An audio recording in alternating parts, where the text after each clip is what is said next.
Eles têm milhões de seguidores na internet, causam comoção de celebridade por onde passam, mas muita gente não faz ideia de quem eles são. Estamos falando dos influenciadores digitais, gente de todas as idades que usa a internet para dar opinião, conselhos, falar sobre o dia a dia e, por que não, ganhar dinheiro. No ponto de encontro de hoje, quem são os influenciadores e como eles prometem revolucionar o mercado da publicidade e da comunicação.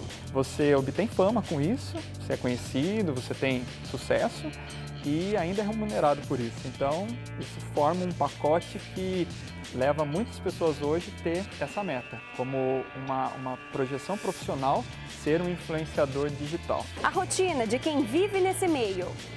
E lógico que viemos almoçar num restaurante muito top, muito gostoso, que eu estava já com saudades. Vou aqui mostrar meu prato para vocês. Eu não sei ainda o que eu vou escolher. E como é o cotidiano de uma influenciadora mirim? Ela tem a oportunidade de trabalhar perto da mãe, coisa que nem sempre as crianças têm, mas isso não pode influenciar a rotina dela. Então eu não faço coisas que para ela sejam chatas ou que demandem do trabalho dela. É agora, no Ponto de Encontro.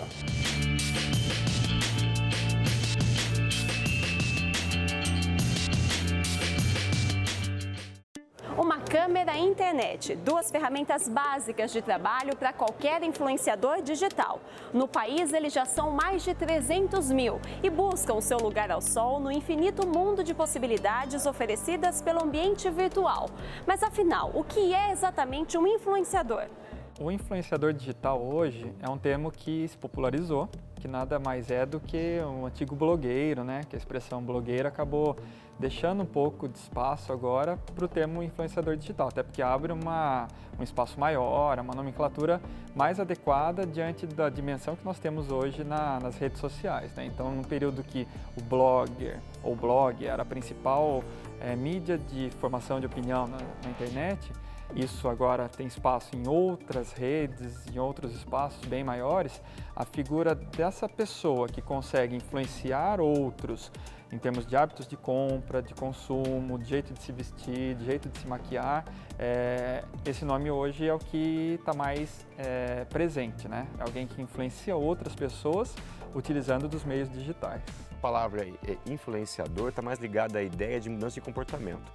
Mas a grande mudança de comportamento não está em quem segue, está em quem produz, né? Nós estamos falando muito hoje de indústria criativa. Então, a maioria de nós, por um bom tempo, ficou preocupado em fazer conteúdo. E aí é tanto conteúdo sendo produzido que você procura pessoas autênticas na internet, ou que você entende como autêntica na internet. E acho que é por aí que a influência vai, comportamento. Então, quando você tem uma pessoa que produz uma ideia de comportamento, e esse comportamento, de certa maneira, te impacta, aí a palavra influenciador eu acho que entende. Mas quando você fala de uma ideia de economia, de consumo, eu acho que a palavra correta não seria influenciador, mas sim uma ideia de que eu tenho uma pessoa que é uma mídia. O influenciador, ele pode ser uma celebridade que ganhou espaço dentro do digital, principalmente, e ele pode ter nascido ali dentro ou ele pode ter vindo de fora do digital para cá. Então a gente chama de influenciadores que são nativos digitais e os não nativos. Então o não nativo pode ser uma celebridade que já era da televisão ou de algum outro canal e ele entendeu que no digital, nas redes sociais, ele tinha um espaço, um palco muito grande para ele também conversar com a audiência e com a comunidade dele e ele foi para lá. E o nativo digital é aquele que surgiu ali dentro no YouTube ou no Facebook ou no Instagram e ganhou o mundo. A ideia de influenciar outras pessoas faz parte da história da humanidade, né? Desde que a gente se relaciona em grupos, em sociedade, você usa as referências de uma outra pessoa para sua formação, para sua cultura, para os seus interesses. Então, quando a mídia tradicional chega, a figura do influenciador estava muito focada na força de uma mídia, num canal que era muito de cima para baixo, ou seja, não permitia tanto retorno, tanto feedback. Com o surgimento do digital, o espaço da interatividade é uma das maiores riquezas que a gente obteve. Então não é simplesmente uma via de mão única da informação, você tem o retorno. Então, a partir do momento que você transmite uma informação, essa informação volta, uma outra característica, e nesse sentido a influência se dá de uma forma mais dinâmica, porque você, ao mesmo tempo que transmite uma ideia, compartilha algum conteúdo, uma opinião, outras pessoas dão um retorno sobre isso.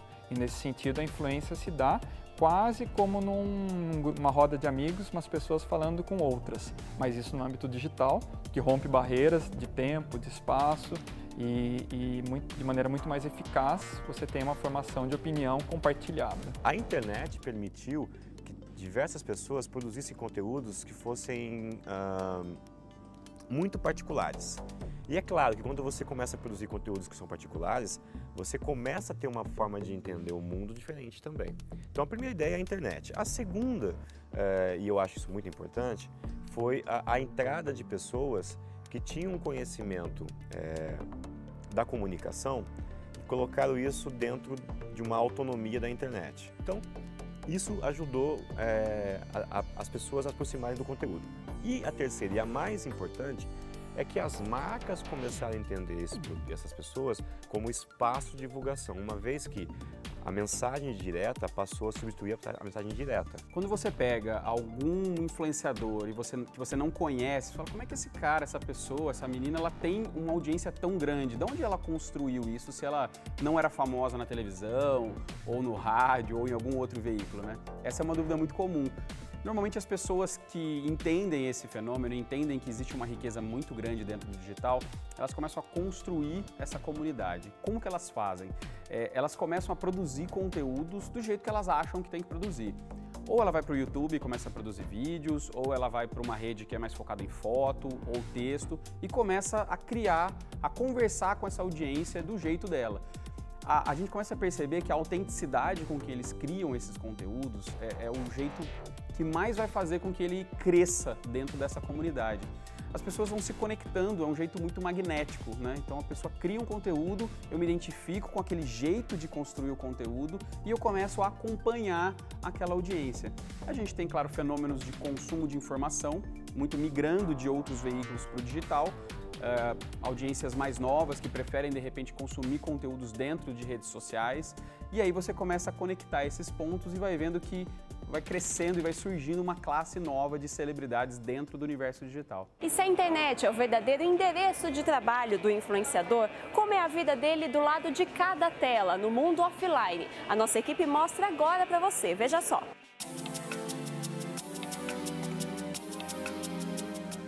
Com 50 milhões de usuários, o Brasil ocupa a segunda posição no ranking do Instagram. E quem diria, a ferramenta se tornou também uma grande oportunidade de negócio.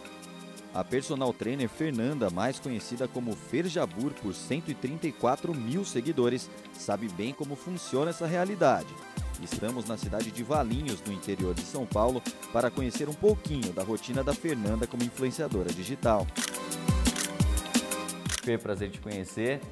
Agora sim, pronta para começar seu dia de trabalho. E a primeira parte, sempre cuidado visual. Essa imagem é muito importante mesmo para o trabalho que você desenvolve? Sim, acredito que sim. Mesmo antes de ser influencer, eu sempre tive um cuidado especial com isso. Estar bem vestida, estar bem maquiada, bonita, sempre representando uma marca, né? E me diz uma coisa, como que se estabelecem essas parcerias? Esse salão, por exemplo, você disse que é aproximadamente 1 ano já seu parceiro, né? Então, como que se estabelecem essas parcerias e qual que é o compromisso, né, firmado por cada parte? As parcerias normalmente ou a marca me procura ou eu procuro a marca. Aqui é um salão grande, é um salão da minha cidade, então a proximidade também ajudou bastante. E tem um contrato de exclusividade. Eu não faço hoje maquiagem e cabelo em outro lugar. Hoje eu tenho uma assessoria comercial, então eu tenho uma pessoa que me representa. Se eu tenho interesse, se vem da minha parte um interesse numa marca, eu falo para minha assessoria comercial, eu tenho interesse em fazer um trabalho nessa marca, penso em um projeto para essa marca, apresento para ele e ele negocia com a marca. A gente eu tenho um mídia que na verdade mostra meu alcance, mostra publicações, mostra todos os números, então estatisticamente comprovado. Para mostrar o resultado, a Fer tirou uma foto com a nossa equipe no início da reportagem. Foram mais de 5 mil curtidas e um alcance de quase 43 mil visualizações. O próximo destino é Campinas. Antes de seguir a programação, uma pausa para o almoço. Mas primeiro, claro, vem o registro do prato. E lógico que viemos almoçar num restaurante muito top, muito gostoso, que eu estava já com saudades. Vou aqui mostrar meu prato para vocês. Como personal, uma responsabilidade tanto por interferir diretamente no comportamento das pessoas. Eu realmente acho que influencia, mas eu já tenho uma alimentação saudável natural, não é forçado, né? Não é porque eu sou personal e porque eu estou divulgando que eu faço uma alimentação saudável. Eu já tenho dentro de casa, com meu filho desde pequeno, então, mas influencia sim. Eu acho que as pessoas querem ver uma vida saudável, se espelham nisso.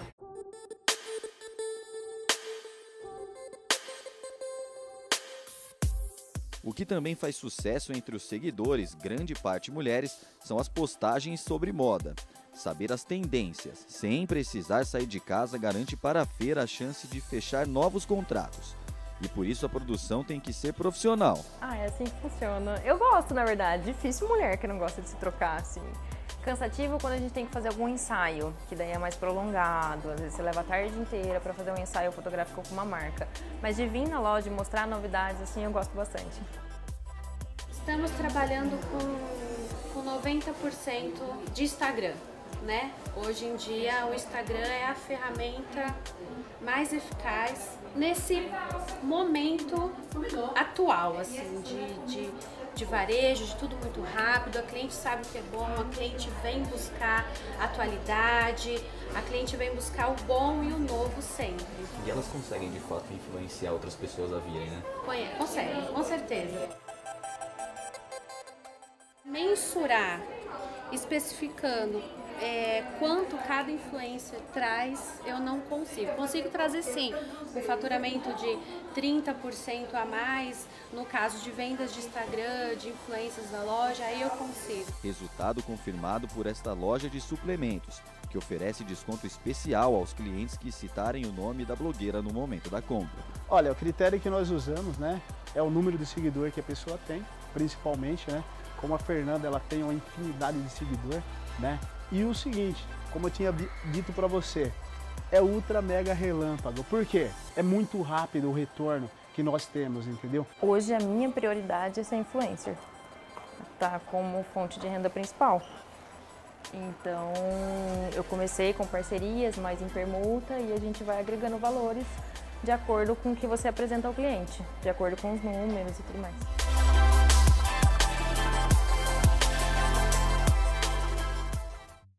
Que influenciador, ele é muito mais do que um cargo, né? Às vezes a gente, eu sou influenciador. Na verdade, você recebe essa titulação da sua comunidade, né? Não existe esse cargo, esse termo como uma profissão diretamente. Você conquista a influência daquela comunidade. Muita gente quer ser realmente um influenciador, eu gosto de usar o termo criador de conteúdo, porque no final das contas, o influenciador ele sobrevive, ele vive, né, dentro desse ecossistema digital, criando bons conteúdos, boas peças de conteúdo. Sim, todo mundo pode ser um influenciador, independente da idade. A gente tem muitas crianças e jovens olhando para isso porque elas consomem muita informação lá dentro. Existem informações específicas até para você aprender a criar bons conteúdos, a criar interesse por algum tipo de assunto, uma parte mais técnica de edição de vídeo e tudo mais. Mas eu acho que no final das contas, a essência desse criador de conteúdo é ele pensar em um conteúdo para quem está do outro lado, para aquela comunidade dele. A formação de um influenciador pode ser de uma forma relativamente espontânea, né? Então qualquer pessoa que tem um perfil nas redes sociais e de repente começa a falar dos seus gostos, dos seus costumes, e isso leva a obter seguidores, é possível, pode acontecer de uma maneira totalmente espontânea, e depois o passo para isso se tornar de fato profissional, começar a receber investimento de marcas e tudo mais, acontece. Mas hoje a gente vê cada vez mais pessoas que investem nessa formação, ou seja, ao invés de investir em outra forma de capacitação profissional, enfim, em outras possibilidades de emprego, de carreira, investe na sua própria personalidade, no equipamento de filmagem, de repente, em cursos de oratória para desenvolver, né, a fala, e com isso se busca a construção de um profissional que seja um comunicador, que consiga convencer outras pessoas daqueles daqueles costumes, daqueles produtos, enfim, que são investidos por marcas. A gente tem figuras que são incríveis que surgiram ali dentro, às vezes a gente tem um pouco de preconceito com essa figura do influenciador, por imaginar um tipo de influenciador específico. Eu não gosto daquela menina que fala daquele jeito, eu não gosto daquele cara que faz tal palhaçada. Mas no final das contas, a gente tem muita gente boa criando conteúdos diversos nas áreas de saúde, tecnologia, economia, entretenimento também. Eu acho que assim, sim, está aberto para todo mundo, porque a internet ela é hoje um grande palco e as redes sociais elas têm essa característica de democratizar o acesso ao conteúdo para todo mundo. Eu acho que a pessoa que quer ser um influenciador ou quer ser um criador de conteúdo, ela nunca pode tirar de mente que ela vai criar conteúdos para alguém. Entender bem quem é essa pessoa, quem está do outro lado, vai dizer muito sobre o sucesso desse criador. Muitos dos publicitários ainda não sabem, eu posso dizer isso porque eu trabalho com vários, né? Não sabem como trabalhar com esse canal. E, não sabendo, eles acabam perdendo a chance de comunicar e mudando o seu próprio negócio. Então, eu diria que daqui mais alguns anos, talvez, no Brasil, principalmente, esse modelo de agência que a gente conhece hoje, ele tende a completamente mudar. Desde a ideia, que é a nossa maior matéria-prima, até a postura como a gente lida com isso. Então a propaganda não sabe lidar, é uma grande revolução e daqui mais alguns anos eu acho que a gente vai ter respostas melhores. Nesse momento está todo mundo perdido, ninguém sabe o que faz, essa é a grande verdade. Nem o cara que produz e nem a gente que cria. A gente vai mais no acerta e erra, mas eu acho que veio para ficar aí uma revolução. O marketing de influência, né, que utiliza esses criadores de conteúdo, eu acho que ele é uma grande alternativa para marcas encostarem numa audiência que talvez ela tenha perdido ao longo do tempo. Ou a marca envelheceu um pouco mais, deixou de falar com o público, ou as pessoas que consomem essa informação da marca, elas não querem mais receber aquela informação do mesmo jeito tradicional.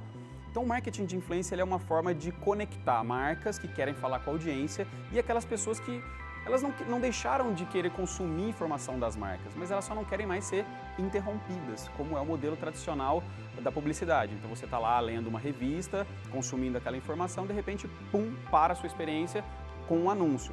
Televisão é a mesma coisa e outros formatos. O marketing de influência ele traz essa mensagem da marca diluída num contexto muito interessante e muito mais fácil da audiência digerir. Então, marcas que contratam influenciadores para fazer algum tipo de ação de marketing, elas querem justamente isso, trazer a sua mensagem dentro de um contexto muito mais diluído e muito mais fácil das pessoas entenderem aquela mensagem do que um modelo que interrompe a experiência das pessoas. Esse é um modelo que a audiência, que as pessoas não querem mais. A área do marketing e da publicidade, da comunicação em geral, ela vem sofrendo algumas mudanças com o passar do tempo e com o surgimento da internet, essas mudanças se tornaram ainda mais intensas.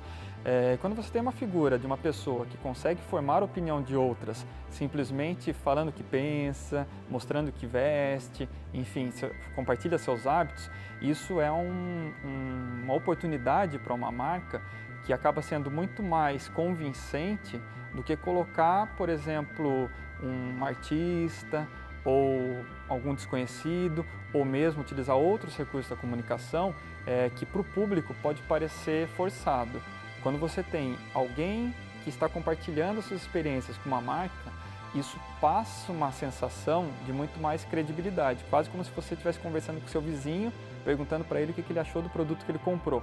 Então, para a marca é interessante ter essa figura do influenciador como uma alternativa à publicidade tradicional, publicidade convencional, que se utiliza das mídias tradicionais, porque você tem uma outra abordagem, uma abordagem muito mais próxima, que transmite uma sensação de credibilidade. E essa tendência também atinge o público infantil. Já são inúmeras marcas que se associam aos pequenos influenciadores com o objetivo de atingir especificamente as crianças. Nossa equipe acompanhou como é a rotina de uma influenciadora mirim. Acompanhe só. O que começou com uma necessidade em buscar e compartilhar informações sobre maternidade, acabou virando um hobby e hoje se tornou um meio de trabalho para a Marta. A minha rotina comercial eu acabava compartilhando como blog mesmo, ainda as redes sociais não eram tão fortes.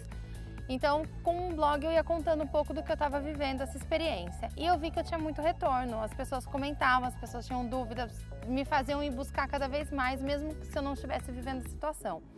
E nisso as redes sociais começaram a ter mais força E eu senti que as pessoas estavam gostando daquilo que você está postando, porque é a sua verdade, as pessoas se identificam.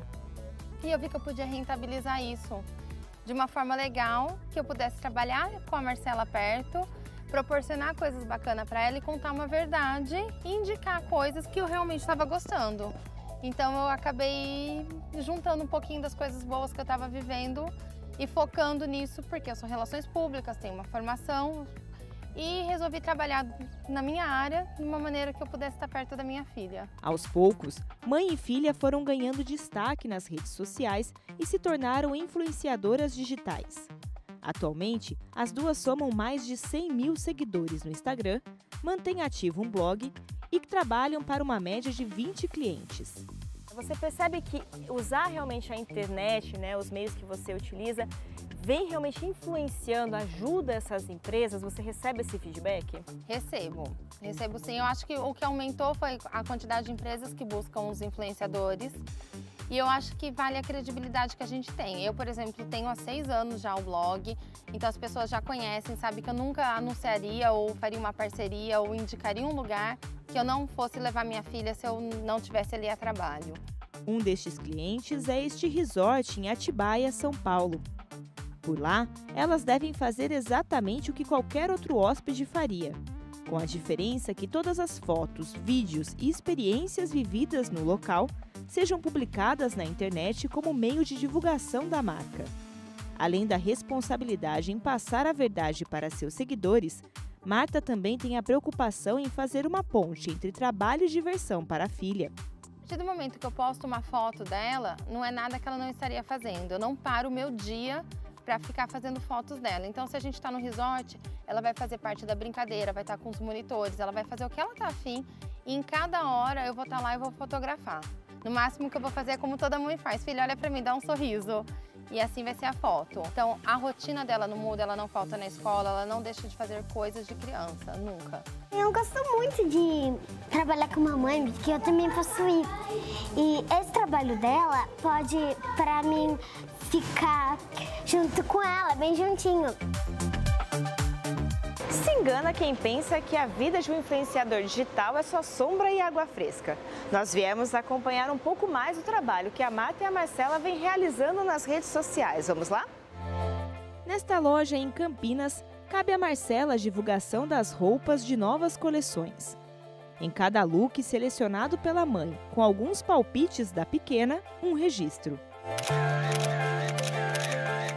Entre uma pose e outra que vai sendo divulgada na rede social, a Marcela se diverte como qualquer outra criança de 6 anos. Ela não entende de curtida, se foi bom, se foi ruim, ela não entende disso porque eu não passo isso para ela.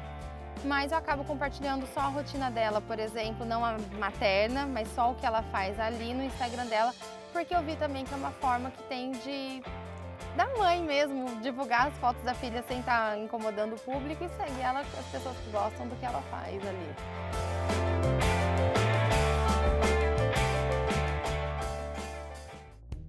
Assim como a relação entre empresas e marcas e o trabalho do influenciador ele vai se atualizando e se aperfeiçoando, a legislação também vem e olha para uma atuação que é muito nova. Então eu entendo que órgãos de regulação e tudo mais da questão da publicidade, eles vão aperfeiçoando ao longo do tempo essas práticas. Mas eu entendo sim que lugar de criança é na escola, estudando, brincando, e deve existir uma relação muito saudável nesse tipo de contato, né, entre o público e as crianças e as mães ou os pais que estão ali também intermediando esse contato. Mas eu entendo que no futuro deve existir uma regulamentação muito mais própria e propícia para essa atuação. É um terreno fértil e perigoso, porque não existe ainda, pelo menos no Brasil não existe ainda uma política, não de controle, mas de regulamentação da comunicação, né? Até mesmo porque eu acho que isso vai ser muito difícil de ser criado. Como é que você cria uma regulamentação para um canal, né? Onde a pessoa está passando a sua vida? O cara está fazendo uma receita e de repente uma criança está fazendo uma receita ou uma criança se maquiando. Como é que você vai colocar uma regra ali, né? Então, essa é a ideia da revolução. Como é que a gente cria mecanismos que nos protejam desse tipo de coisa na internet? Na propaganda, por exemplo, demorou-se 30 anos para que houvesse uma lei que protege crianças. Quando a gente fala dos influenciadores mirins, né, ou crianças, adolescentes, enfim, todos aqueles que estão numa categoria de influenciador digital com menos de 18 anos, existe uma série de preocupações a mais que a gente precisa ter, né? De qualquer forma, a exposição à mídia, à internet, enfim, é uma preocupação que deveria ser de todas as pessoas, porque você está rompendo uma barreira do seu canto, do seu espaço, e esse seu espaço, essa sua opinião, passa a ser quase que de domínio público quando você se expressa em rede, na internet. Então, o que a gente pode dizer? É importante ter um cuidado a mais com as crianças, seja por conta da exposição, porque afinal a personalidade da criança ainda está sendo construída e ela vai construir sua personalidade no mundo digital antes de ter sua personalidade no mundo real, físico, construído. Então, é um cuidado que os pais precisam ter. Como é que ele espera que seu filho vá ser formado enquanto cidadão? As crianças, elas necessitam de uma atenção um pouco mais especial, né? Justamente por entender que onde as crianças deveriam estar, na escola, brincando, estudando, enfim, tendo uma vida infantil propícia, né? E não ali, talvez, 100% focada num trabalho. É algo ainda para ser pensado, para ser estudado e vai se chegar em um contexto que a própria sociedade vai questionando isso e a própria sociedade vai apontando caminhos para que as partes jurídicas elas também balizem um pouco mais essa atuação. O equilíbrio, no final das contas, é sempre o mais interessante. O termo influenciador digital, ele está hoje muito na moda, muito em alta. Pode ser que esse termo mude, né, com o tempo, mas eu acredito que daqui para frente a gente não vai deixar de ter essa figura, porque na verdade a figura do influenciador em si não é algo totalmente novo, porque sempre existiu o formador de opinião, mesmo antes da mídia tradicional, sempre existiu as rodas de conversa em que a gente troca opinião. O que mudou agora é o cenário do digital e a possibilidade de ganhar dinheiro e ganhar fama expondo a sua opinião. Então isso é novo hoje, não a influência em si, não a formação de opinião. Então essa parte deve continuar. O ambiente digital com certeza vai mudar, nós temos diversas experiências de realidade virtual, de outras formas de interação. Então a influência, a formação de opinião é permanente e deve continuar enquanto a gente viver num modelo capitalista, mercadológico, enfim, o cenário como nós temos hoje da questão do lucro, enfim, do capital em si. O que vai mudar certamente é o ambiente, é a parte do digital. O influenciador deve continuar o mesmo e sempre vai ter sua importância. O digital, essa parte da nomenclatura, é que pode sofrer mudanças ainda com o passar do tempo. E essa edição do Ponto de Encontro fica por aqui. Outras produções da TV PUC Campinas você acompanha na nossa página no Facebook e também no nosso canal no YouTube. Obrigada pela sua companhia, um excelente fim de semana para você e até sábado que vem. Tchau, tchau!